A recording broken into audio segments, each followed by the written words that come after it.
महाराष्ट्र में शहरी नक्सलवादियों के समर्थन वाले लोगों को चुनाव में जीत नहीं देंगे। वो जो महाभारत में हम 105 उस भूमिका का वर्णन है। मुझे बताइए ना, राहुल गांधी जी को जनगणना के आधार कटेंगे तो कटेंगे, देश हित में ये हर चुनाव में चुनौती होता है। भारतीय जनता पार्टी के वरिष्ठ नेता, मुंबई बीजेपी के अध्यक्ष और बांद्रा पश्चिम से भारतीय जनता पार्टी महायुति के उम्मीदवार श्री आशीष शेलार जी हैं। आशीष शेलार जी नवभारत नवराष्ट्र का जो विशेष कार्यक्रम नवभारत नवराष्ट्र संवाद है, मैं उसमें आपका स्वागत करता हूं और बिना किसी औपचारिकता किए मैं सीधे सवालों पर आता हूं, क्योंकि विधानसभा चुनाव में सिर्फ 10 दिन का टाइम बचा है। 20 तारीख को मतदान है। भारतीय जनता पार्टी वापस सरकार बनाने के लिए कोशिश कर रही है। जो भारतीय जनता पार्टी के जो रणनीतिकार हैं, जो सरकार में लाने के जो कुछ बड़े नेता कोशिश कर रहे हैं या रणनीति बना रहे हैं, उसमें से एक आप हैं। कैसा चल रहा है चुनाव? चुनाव अभी आखिरी पड़ाव की तरफ बढ़ रहा है और स्वाभाविक है कि पहले 2-2.5 पड़ाव, ये जब नामांकन पत्र दाखिल होने के पहले, नामांकन पत्र दाखिल होने के बाद विड्रॉल तक, विड्रॉल से अब तक, और इन तीनों पड़ाव में उम्मीदवारी घोषणा भी हमारी सबसे पहले हुई। हमारे अलायंस में हमारे विरोधियों के गठबंधन के जैसा अनबन भी कम रहा। प्रचार में भी हमने शुरुआत सबसे पहले की और विड्रॉल में भी जहाँ तक हो लोगों को वापस मनाना भी हो या जिनको पार्टी से निकालना हो, कार्रवाई करना हो, दोनों में भी हमें बहुत अच्छी सफलता मिली। और सरकार के 2.5 साल 3 साल के काम, इस सब आधार पर चुनावी मैदान में हम हमारे विरोधियों से काफ़ी आगे निकल चुके हैं। और इसके लिए अब आखिरी पड़ाव जब है, जब वहाँ पर प्रचार में माननीय मोदी जी, माननीय अमित शाह जी, माननीय नड्डा जी, माननीय मुख्यमंत्री एक शिंदे जी, देवेंद्र जी, अजीत दादा पवार और योगी जी और बाकी सब हमारे नेता जब चुनावी प्रचार करने महाराष्ट्र में उतरे हैं, तब यह माहौल और रंग लाएगा, भगवा रंग लाएगा और महायुति की सरकार फिर एक बार बड़ी अच्छी मेजॉरिटी से बनेगी। आशीष जी, महायुति में, महाराष्ट्र में महायुति की सरकार है और आपके सहयोग से और अजीत पवार की पार्टी के सहयोग से एकनाथ जी मुख्यमंत्री हैं। लेकिन यदि पूरी सरकार की और पार्टी की समीक्षा करें और खासतौर से आपके पार्टी के नेता और कार्यकर्ता ये महसूस कर रहे हैं कि हम संगठन स्तर पर मतलब सीटों को बंटवारों से लेकर सरकार में भागीदारी को लेकर हम घाटे में रहे, तो क्या ऐसी मजबूरी थी कि आप अपना पार्टी के रिड्यूस किया, कम सीटों पर लड़े, सरकार में भी हिस्सेदारी कम रही, इसके बाद भी आप सरकार चला रहे हैं और अभी भी मिल के लड़ रहे हैं? यदि यह सरकार बनती है तो तीनों को मिलकर ही सरकार बनाना होगा, तो क्या आपकी मजबूरी है कि आप ऐसे? देखिए, मजबूरी का सवाल नहीं है, मेरे मन में आक्षेप है इस शब्द से, मजबूरी इस शब्द से। परिस्थितियों के अनुसार चुनावी रणनीति बनाना, यही चुनावी रणनीति को विजय की तरफ लेके जा सकता है। जब हम सभी दल अलग लड़े, हम 288 लड़े। जब 2 कांग्रेस एनसीपी वर्सेस बीजेपी सेना 2 लड़े, तब हम ज्यादा सीटें लड़े। जब 3 दल हमको पराभूत करने के लिए इकट्ठा होंगे और उसके पीछे एक इकोसिस्टम शहरी नक्सलवादियों की खड़ी होगी और इन सबको मिलाकर फेक नैरेटिव निर्माण करके कुछ भी करिए, मोदी बीजेपी नहीं चाहिए, इसके लिए अननेचुरल अलायंस भी करेंगे। कांग्रेस सेना इकट्ठा भी आएगी, शरद पवार और शेकाप भी इकट्ठा आएगी, कम्युनिस्ट और शिवसेना भी इकट्ठा आएगी।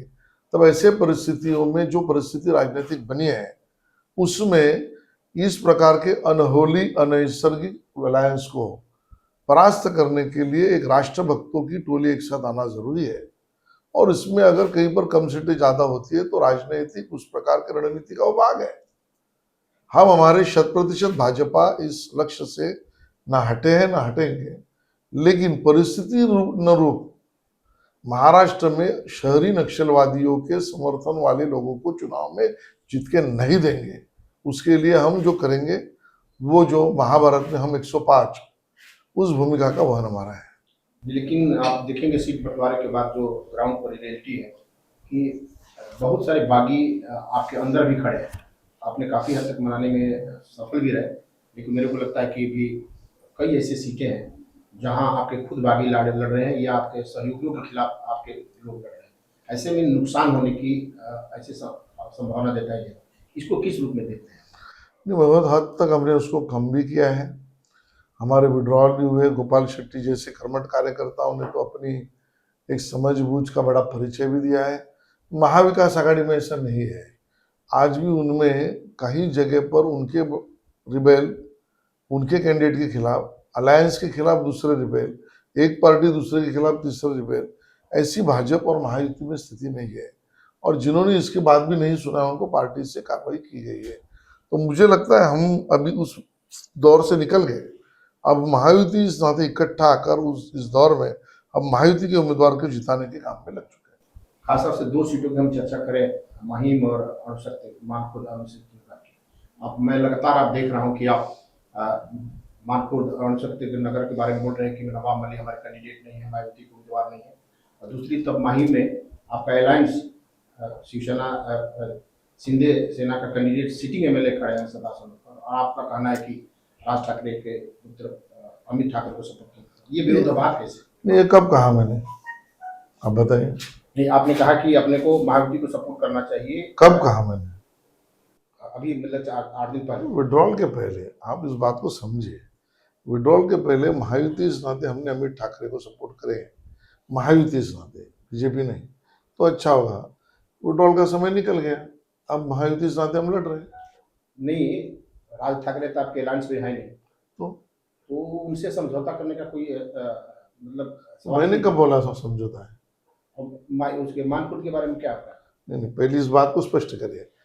विड्रॉल के पहले महायुति इस नाते अमित ठाकरे को समर्थन करे, इस बात का कहना महायुति इस नाते विचार था। अब विड्रॉल का समय चला गया, अब हमारा उम्मीदवार महायुति का है, उसके बाद किसने बोला है? नहीं, उसके बाद, लेकिन मानखुर्द के बारे में क्या? महिम क्लियर हुआ ना जी, तो महिम लोगों को भी क्लियर करिए, आपके दिमाग की क्लैरिटी रखिए। अब उसमें तो स्पष्ट ही कहा हमने, नवाब मलिक न कल हमारे थे, ना आज है, न कल रहेंगे। मायावती को उम्मीदवार नहीं है, नहीं मानते। आज भी उन्होंने कहा कि हम वो तो उनको जो कहना है कहने दीजिए ना। वो तो कहेंगे मुझे भाई ट्रम्प का आशीर्वाद है, तो मैं क्या करूं? उनको डोनाल्ड ट्रम्प का आशीर्वाद होगा तो मैं क्या करूं? आशीष जी, भारतीय जनता पार्टी का समर्थन उनको नहीं। आशीष जी, अपने लोकसभा चुनाव में हारने के बाद आपने लाडली बहना योजना लाया, और मेरे को लगता है कि 2-2.5 करोड़ महिलाओं को आपने 1,500 रुपया महीना डाला। मेरे समझता हूँ ग्राउंड पे इसका काफ़ी रिएक्शन भी, सपोर्ट भी मिला है। लेकिन इस करने के बाद भी एक अचानक नारा भारतीय जनता पार्टी के साथ आ रहा है कि बटोगे तो कटोगे।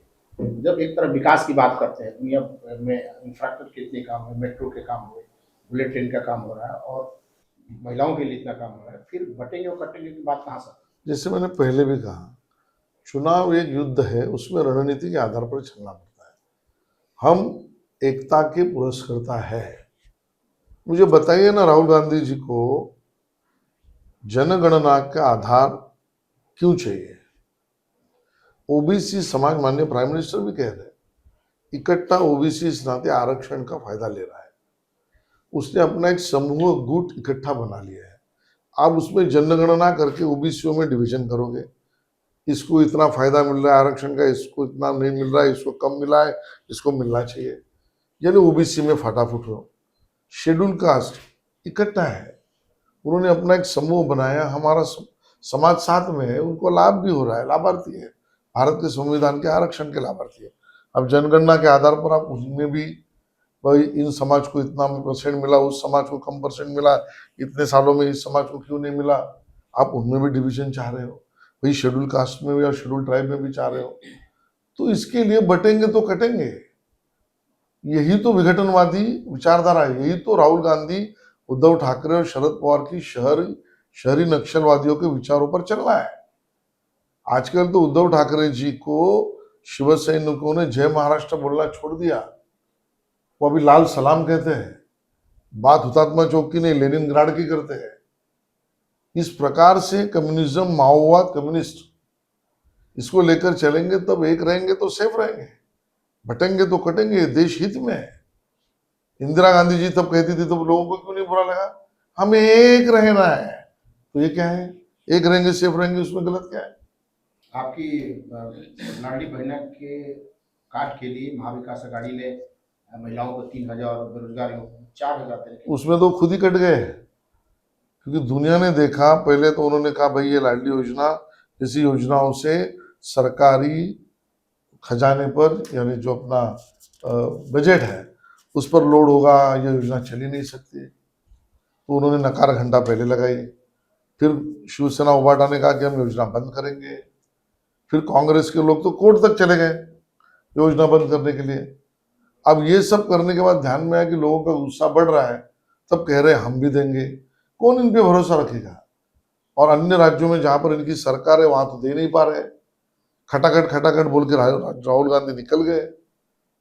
जो उद्धव ठाकरे कोरोना के समय भी 80,000 करोड़ की एफडी होने के बाद कोरोना की टेस्ट मुंबई वासियों को फ्री नहीं कर सके, वो 3,000 रुपए अकाउंट में क्या देंगे? अब ये 2.5 करोड़ लोगों को डायरेक्ट अकाउंट पर देकर विश्वासार्हता मजबूत, और उसमें भी अभी 1,500 से 2,100 जिसने दिया है वही देने वाला है।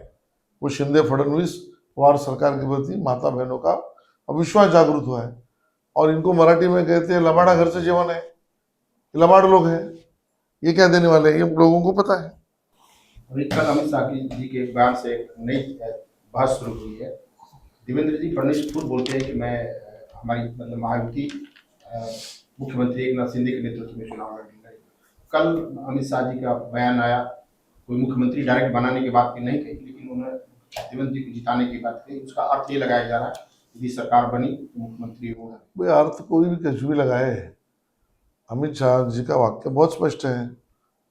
भाजपा शिवसेना राष्ट्रवादी कांग्रेस रिपाई की सरकार वापिस लाना है, और बीजेपी के कार्यकर्ताओं का आह्वान करते समय भाई देवेंद्र फडणवीस को विजयी बनाना है, ये बोलना गलत क्या है? उन्होंने कौन से मुख्यमंत्री पद की बात की है? अब शिवसेना के कार्यकर्ता तो एकनाथ शिंदे जी को जिताओ कहेंगे ना, अजीत दादा पवार को जिताओ, ये तो राष्ट्रवादी के लोग कहेंगे ना। बट सरकार लानी है किसकी? अमित भाई ने कहा ये महायुति की सरकार लानी है। इसके पहले राज ठाकरे ने भी टीवी चैनल के इंटरव्यू में कहा था कि अगली बार जो भारतीय जनता पार्टी का मुख्यमंत्री। भाई उनकी इच्छा होगी तो धन्यवाद। अब उनकी इच्छा पर महायुति की राजनीति नहीं चलती, और उन्होंने प्रामाणिकता से इच्छा व्यक्त की तो धन्यवाद कहेंगे, और क्या कहेंगे। एक बड़ा जटिल प्रश्न है कि चुनाव के बाद ऐसी कोई परिस्थिति बनी कि आपके पुराने एलायंस उद्धव ठाकरे को लेने की मजबूरी हुई, या हिंदुत्व को के वोटों में डिवीजन नहीं होना चाहिए, इस हिसाब से जरूर, तो क्या ऐसी कोई संभावना है? देखिए अभी तो आसार और चित्र बहुत स्पष्ट होता जा रहा है। महायुति इस नाते भाजपा शिवसेना आरपीआई राष्ट्रवादी कांग्रेस हमें क्लियर मेजोरिटी मिलती हुई दिख रही है। इसमें अगर मगर तगर का कोई सवाल ही नहीं आता। और कट्टर हिंदुत्ववादी है तो बाला साहब ठाकरे के विचारों पर एकनाथ शिंदे जी की पार्टी है, हम साथ में हैं। तो अगर मगर का विषय कहा था, हम महायुति में जीत रहे हैं। यदि जरूरत पड़ी अगर मगर का विषय ही नहीं है, यदि वदी का विषय नहीं, यदि वदी उनमें चल रहा है। मेरा चेहरा फोकस करो, मेरे नाम से वोट मांगो, उधर चल रहा है, हमारे इधर नहीं। ऐसी बताइए, वाकई का कहना कि यदि सरकार बनती है तो फिर वापस सिंधी मुख्यमंत्री बनेगी या कोई? देखिए उसमें भी फॉर्मेट तीनों दल ने स्पष्ट किया है। शिंदे जी के नेतृत्व में चुनाव लड़ेंगे, शिंदे जी के नेतृत्व में चुनाव के बाद तीनों दल की बैठक होगी, उसमें निर्णय होगा केंद्र से पूछकर। मतलब अभी मुख्यमंत्री कौन होगा तय नहीं है। देखिए शिंदे जी के नेतृत्व में चुनाव लड़ रहे, वो कौन किसके नेतृत्व में लड़ रहे बताए?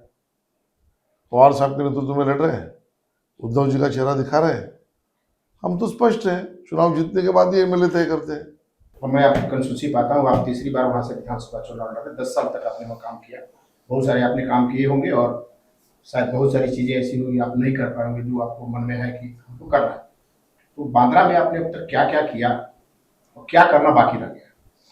देखिए मैं चौथी बार चुनाव लड़ रहा हूँ विधानसभा का, 2 बार जीता हूँ, अभी तीसरी बार जीतूंगा, 1 बार में अपयशी रहा। मैं 23 साल लगातार बांद्रा विधानसभा में कॉर्पोरेटर एमएलसी एमएलए इस नाते काम करता रहा। तो बांद्रा पश्चिम, खार पश्चिम, सांताक्रूज पश्चिम, ये पूरा इलाका ये मेरे लिए मेरे परिवार के जैसा इलाका है, और एक पारिवारिक संबंध सालों से बना हुआ है। कोई भी सामान्य से सामान्य व्यक्ति, कोई भी जाति भाषा भेद कोई भी हो, मुझे उठकर फोन कर सकता है, एसएमएस कर सकता है, मिल सकता है। मैं उसके सवालों का, उसके प्रश्नों का जवाब वही के वही सॉल्व करने का प्रयास करता हूँ। एक बेटर कनेक्टिविटी, एक तालमेल मेरे मतदाताओं के साथ ही सबसे बड़ा स्ट्रांग पॉइंट है। 23 सालों में मेरे ऊपर एक भी आरोप भी लगा नहीं पाया। पॉलिटिकल किसी को कुछ कहना होगा अलग बात है। बहुत ही प्रामाणिकता से जीवन में जिया हूँ और अपने कॉन्स्टिट्यूंसी के हर काम को करने का मैंने प्रयास किया है। 100% काम तो कोई भी नहीं कर सकता, लेकिन 100% कामों के लिए प्रयास करने वाला मैं एमएलए हूँ। उसी के कारण बेस्ट पार्लियामेंट्री अवार्ड भी मुझे मिला इस साल का। उसी के कारण सबसे ज्यादा प्रश्न पूछने वाला एमएलए मुंबई का नंबर 1 में बन गया। उसी के कारण प्रजा फाउंडेशन में पहले 10वें में आ गया। और ये सब बांद्रा खार सांताक्रूज के निवासियों को मैं समर्पित करता हूँ। जहां तक रोजमर्रा के सिविक इश्यूज की बात है, रोड, नाली, गटर, पानी प्रेशर, सीवर, कचरा, साफ सफाई, मंडई, इन सब कामों के लिए मेरा ऑफिस और मैं 24 घंटा 7 लोगों का देते हैं और उस काम में लगातार लोगों की अड़चनों को दूर करते हैं। लेकिन एमएलए का काम उतना ही नहीं है, ये तो महत्वपूर्ण है ही है। उसके आगे फैसिलिटीज निर्माण करना, जो फैसिलिटीज हमारे लोगों की आवश्यकता को पूरा करें। बांद्रा में साइबर क्राइम पुलिस स्टेशन नहीं था, वो मैंने बनाया। बांद्रा के खार पुलिस स्टेशन की हालत खस्ता थी, वो पुलिस स्टेशन हमने बनाया। बांद्रा में 2 पुलिस क्वार्टर्स हमने बनाई। बांद्रा स्टेशन का रिजुनिएशन, ब्यूटिफिकेशन, ट्रैफिक कंजेशन हमने पूरा किया। खार स्टेशन का डिकंजेशन, ट्रैफिक, प्लेटफॉर्म, एस्केलेटर और लिफ्ट, ये सब काम हमने पूरा किया। हेल्थ सेक्टर में तो इतना काम कर दिया कि भाभा हॉस्पिटल में गायनेक वार्ड भी नहीं था बांद्रा भाभा में।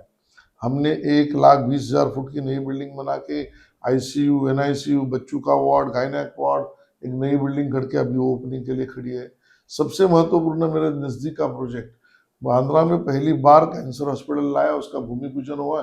165 बेड का कैंसर हॉस्पिटल गरीबों के लिए बांद्रा में भी शुरू हो गया। मुंबई का सबसे पहला carbon neutral open space reclamation का प्रोमोनाड, खूबसूरत 31 दिसंबर को हम लाइटिंग देखते हैं, वो हमने खड़ा किया। कार्टर रोड का ब्यूटिफिकेशन प्रोमोनाड का, बैंक स्टैंड का ब्यूटिफिकेशन प्रोमोनाड का, Khar diagnostic centre, Bandra diagnostic centre, Milan subway को पानी जमा न हो इस प्रकार की 3 करोड़ लीटर की टैंक वहां पर बिठाकर उसको डिकंजेस्ट करवा देना। खार सबवे में पानी जमा हो, उसके मैं असंख्य काम मैं बता सकता हूँ। ये काम में इंफ्रास्ट्रक्चर और फैसिलिटीज डेवलपमेंट का जो किया है, जनता जानती है कि इसके आगे के कदम भी इस विभाग के डेवलपमेंट के लिए मैं करने वाला हूँ, करूंगा। यहाँ तक बांद्रा टर्मिनल से इतने बड़े पैमाने पर क्रिश्चियन समाज, गोवन समाज, मराठी समाज हमारा रहता है, उनको बांद्रा मडगांव ट्रेन नहीं थी, बांद्रा टर्मिनल से मैंने शुरू कर दी। बांद्रा टर्मिनल्स में हमारे हिंदी भाषिक उत्तराखंड, उत्तर प्रदेश, मुरादाबाद, रुद्रपुर, यहाँ के लिए बांद्रा टर्मिनल से मैंने ट्रेन शुरू कर दी।